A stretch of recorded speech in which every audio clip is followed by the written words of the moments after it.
Okay, for Read Aloud, we're going to do something that we have yet to do, and that is stop midway through a chapter. We have a shorter chapter that sets up the climax of the book, and then the following chapter is the actual climax, the point where the story is at its most exciting. We've gone up that roller coaster, and we're at the top.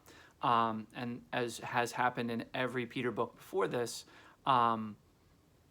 it's a long chapter where we're shifting scenes, a lot's happening. So we'll stop somewhere midway between. Never done before. Chapter 72 is called The Woman Looking Back. Carl, padding along just behind McGill in the tunnel, emitted a low growl. McGill stopped and signaled for the others to wait. He then crept ahead, disappearing into the darkness past the next dangling light. Several minutes passed and he returned. Men ahead, in a locked cell, 2 guards. We took care of them. They moved forward, walking past the guards who lay bound and gagged next to the tunnel wall. They arrived at the cell, little more than a cramped cage. 7 filthy, haggard men, huddled together on the dirt floor, eyeing the visitors warily, said nothing. "Who are you?" said Patrick. No response. "Who is keeping you prisoner?"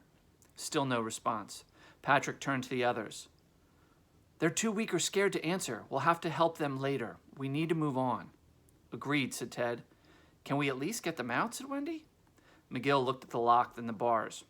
"Might be able to, but we'll have to pull this wall out, and that might collapse the tunnel." "Wendy, we'll get them out, but for now, we need to keep going." They started forward again about 100 feet. Carl growled again, and the group stopped. McGill crept forward to check, returning quickly. "A woman," he said. Before anyone could stop her, Wendy had brushed past the others and was running ahead. "Wait!" called Ted, but Wendy wasn't listening. Reaching the cell door, she grabbed the bars, pressed her face against them, and gasped at what she saw. A gaunt, dirt-smeared face framed by filthy, matted hair. Wendy would not have recognized the woman looking back at her, except for the brilliant green eyes, identical to her own. "Mother!" she cried out, reaching through the bars. "Wendy! Oh, Wendy!" sobbed Molly, grabbing her daughter's hands and clinging to them to keep from collapsing the cell floor. "But how did you—" "There's a group of us. Peter is here." "Peter?" said Molly. Peter's head appeared in the window next to Wendy's. "Peter! Oh my, it's been so long." "Hello, Molly," said Peter, hoping his expression didn't betray his shock at Molly's appearance. Molly peered through the bars at the others. She knew that Ted and Neville and vaguely remembered McGill. Ted introduced her to Patrick, and surveying the group, she said, But what are you doing here?" Wendy quickly explained that the group's search for the Star Stuff cache was on, and how their visit to Westminster Abbey had led them to the underground and the secret tunnel. Molly listened intently, occasionally interrupting with questions.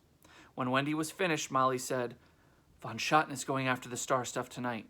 They've gathered farther down the tunnel, the whole lot of them. They've got James." "James?" said Peter. "Yes," said Molly. "He's one of the prisoners they've used to dig the tunnel." There was an insistent tapping sound farther on the tunnel. Hearing it, Molly said to Wendy, "That's your father. He's in the next cell, that way.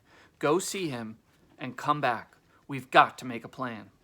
Wendy dashed down the tunnel and found her father. His condition was as shocking as his mother's had been. The strapping, well-dressed George Darling was now a skeleton of a man in rags, his face covered by a thick beard.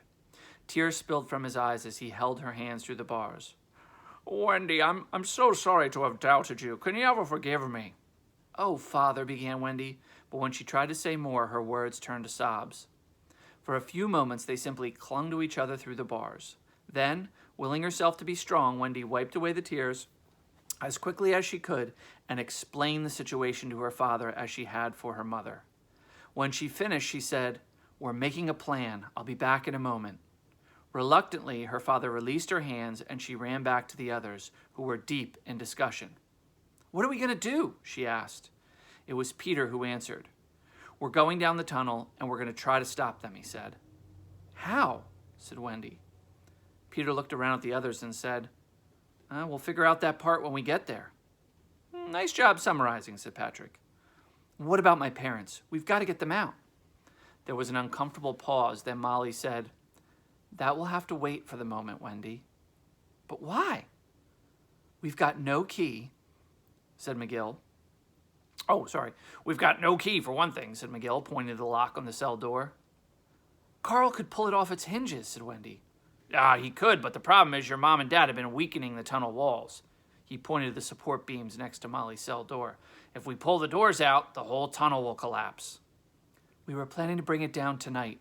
We were going to wait until Von Schotten was coming back out. But it would collapse on you too. Her mother said nothing, and suddenly Wendy understood that her parents had been planning to sacrifice themselves to stop Von Schotten.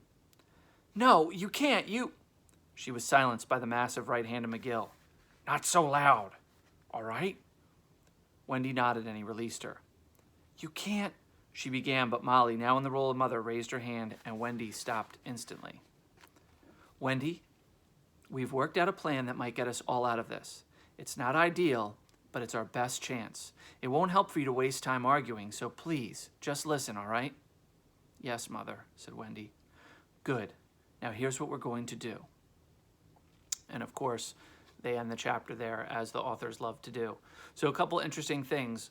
One, they do their typical, we've got a plan, but we're not telling you, to keep you in suspense to watch the plan unfold. And then interesting is the situation with Molly and George planning on bringing down the walls.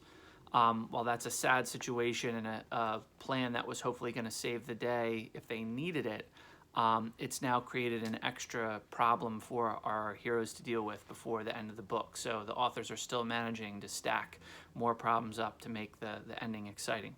So chapter 73 is called Like Some Strange Comet. And like I said, it's very long, so we'll be stopping midway through the chapter so to kind of break it up. Von Schotten, holding the Sword of Mercy, stood with the skeleton in front of the gleaming vault where they had been conferring quietly for several minutes. James heard the word prisoners several times and had seen the skeleton aiming his yellow eye in their direction. Each time he felt his stomach clench in fear. He glanced towards the tunnel, considering a desperate dash for freedom, but the burly guards blocked his way. There was no hope for escape. Von Schotten and the skeleton finished their discussion. The skeleton stepped back and Von Schotten turned toward the gleaming vault. Holding the sword handle in his right hand, he raised the blade with his left, guiding the tip to the slot in the center of the door. Carefully, he inserted the tip and paused for a moment. There was not a sound in the chamber. Von Schotten took his left hand off the blade and slowly pushed the sword into the slot. It slid smoothly in, all the way to the handle. For several seconds, nothing happened. Von Schotten started to turn towards the skeleton as if to say something. The vault door started to open. Von Schotten moved away quickly, and suddenly James felt the guard shoving him forward along with the three other prisoners. They now stood closest to the vault, forming a human shield to protect the others from what was inside. Slowly, the massive door, made of metal more than a foot thick, came toward them, pivoting outward on hidden hinges. It opened smoothly, almost soundlessly, as though it had been oiled, and opened that very morning instead of being shut tight for centuries. The door reached an angle, and then with the faintest click, stopped. The inside of the vault was as smooth and as pristine as the outside. Its walls, ceilings, and floors all had the same smooth, shining metal. Sitting precisely in the center of the floor was a wooden trunk, looking quite ordinary except for its hinges and lock, which were made of the same metal as the vault. For a moment, everyone stared at the trunk. Then Von Schotten, apparently satisfied that it posed no danger to him at the moment, pushed past the prisoners for a closer look. He turned back to the skeleton. It's locked. The skeleton looked towards Scarlett Johns. I suspect, she said, that the sword will open that lock as well. Although, of course, it would be very unwise to open it without taking precautions. Von Schotten nodded. All right, have them take it to the train. And now we jump over to Peter. Once again, Peter was acting as the scout. When they had spotted the guards in the chamber ahead, the others stayed back, hidden in the darkness, while Peter floated up, glided carefully forward, hoping that the guards, if they looked back, would be looking for people on foot, not somebody flying on the ceiling. At the moment, the guards' attention was on the activity in front of them, and as Peter inched closer, he saw that past the guards were some other men and a woman. He inhaled sharply when he caught sight of the hooded form of the skeleton. He felt the fear building in him and fought the impulse to turn and fly back down the tunnel as fast as he could, past Wendy, past the others, out of the underground, into the safety of the open skies. Struggling for control, he forced himself to think of Tinkerbell. She could be in that room. He inched forward, looking past the skeleton, and he saw 4 prisoners.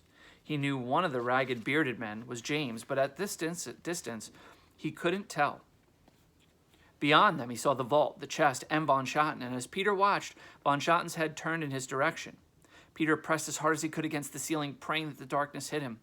Von Schotten's dark eyeglass lenses appeared to be pointing directly at him. Did he sense Peter's presence? Peter held utterly still, preparing to turn and run. Slowly, von Schotten turned away. He was saying something, apparently giving orders. The 4 prisoners reluctantly trooped into the vault, and they surrounded the wooden chest, preparing to pick it up. All eyes in the chamber were on them. Peter quickly flew back down the tunnel to report it. Now we switch back to von Schotten. The chest was surprisingly light. This confirmed what James had suspected since he first saw it, that there was star stuff inside of it. He understood now why the prisoners had been summoned to handle the chest. If it were to break open, its contents would kill anyone who was nearby. Von Schotten and the skeleton were going to let James and the others assume that risk. "Put it here," rasped the skeleton, gesturing with his claw hand toward the rubber-tired dolly. The prisoners carefully set the chest down and looked at the skeleton. "You 2 push, you 2 pull. I want guards on all sides." And as directed, James and another prisoner positioned themselves in front of the dolly, grabbing the handles. "Move it cautiously, or you'll die painfully." "One moment," said von Schotten. He went to the vault door and slid the sword out of the slot. "Ready," he said. "Go." The prisoners began rolling the dolly towards the tunnel, and the guards moved with them, keeping a bit of distance.